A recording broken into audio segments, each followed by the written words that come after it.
రాత్రి 12 గంటల సమయం. రాము తన పాత కారులో ఒక నిర్మానుష్యమైన దారిలో ప్రయాణిస్తున్నాడు. దారి పక్కన దట్టమైన అడవి ఉంది. హఠాత్తుగా కారు ఆగిపోయింది.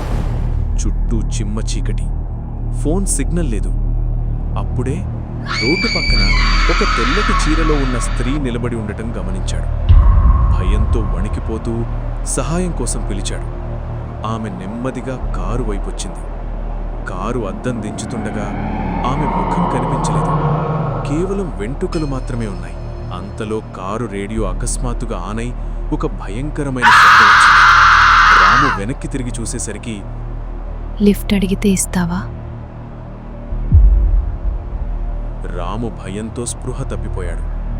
మరుసటి రోజు ఉదయం స్థానికులు రామును స్పృహలేని స్థితిలో కనుగొన్నారు.